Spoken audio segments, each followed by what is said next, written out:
অভয় অমৃত আধার চরণ তোমার চরণ দয়।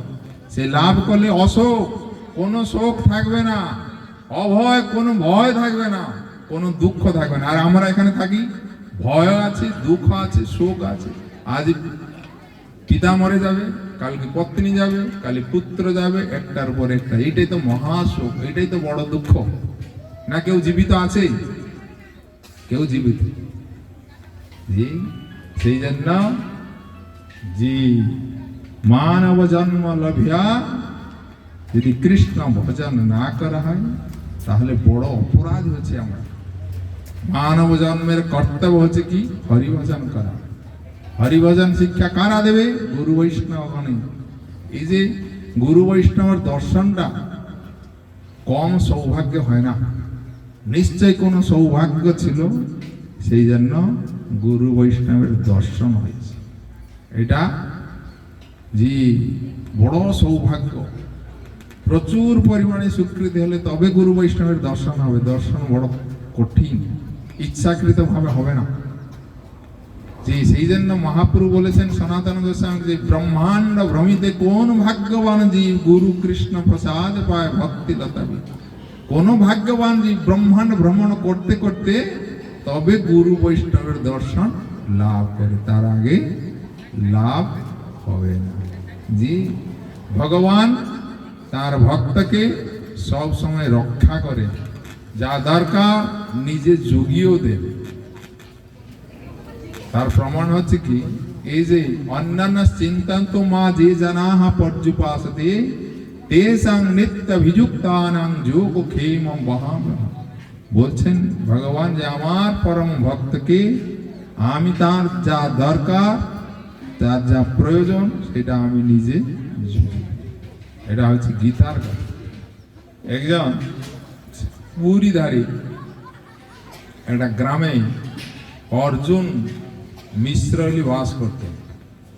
তিনি প্রত্যহ গীতা পাঠ করতেন, গীতা পাঠ না করে জল শোষ করতেন। যে সেই জন্য তার নাম হয়েছে গীতা পণ্ডা। গীতা পাঠ করেন।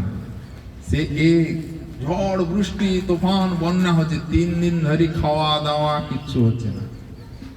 আর যে দরজায় কখন যদি বৃষ্টি ছাড়ে দরজায় গেলে সকলে দরজা বন্ধ, ভিক্ষাও করতে পারেন। তার কিছু থাকতো না, ভিক্ষা করে ভগবানকে নিবেদন করে গ্রহণ করতেন।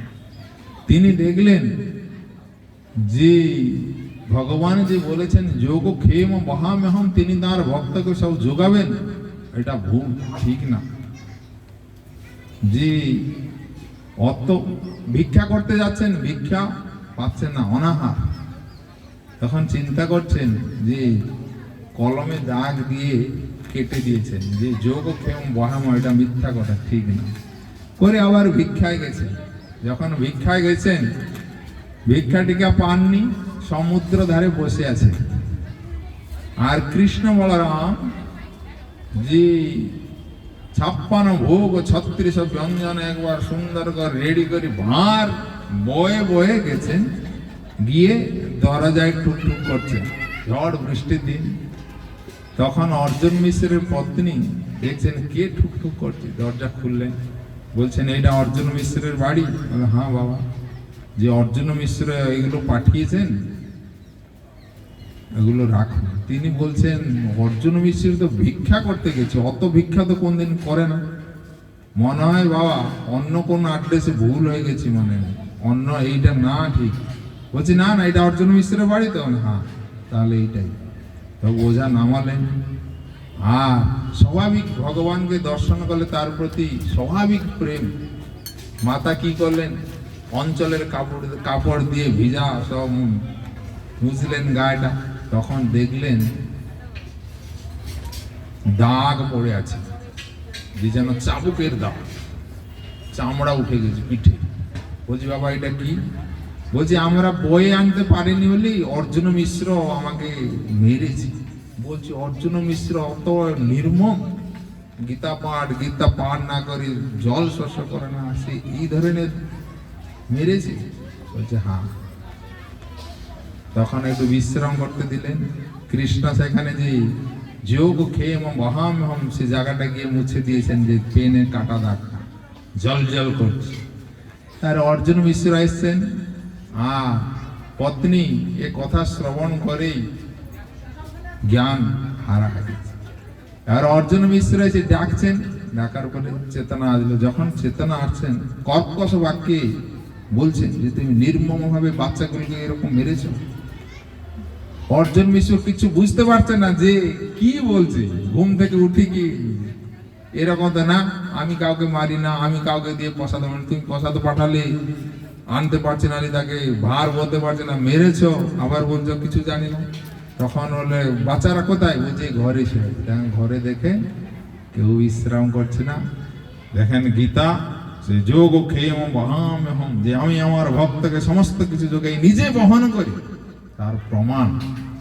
তখন দেখে বুঝতে পারলেন অর্জুন পণ্ডা যে এটা ভগবানের কাজ। ভগবান যে যোগ খেয়ে বহাম তার ভক্তকে তার যা প্রয়োজন যে জুগিয়ে দেন, তার এটা হচ্ছে প্রমাণ।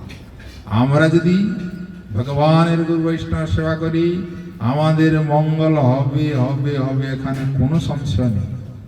আমরা গুরু বৈষ্ণব সেবা করলে সেখানে কখনো অমঙ্গল আসতে পারে না। যেখানে গুরু বৈষ্ণবের জয় ধ্বনি দেওয়া হয়, যেখানে যে বাড়ি গৃহে ভগবানের নাম সংকীর্তন হয়, সেই জায়গাতেই ভগবান থাকে। সেই জন্য নারদ এক সময় গিয়ে বৈকুণ্ঠ ঘুরে চলে এসছে।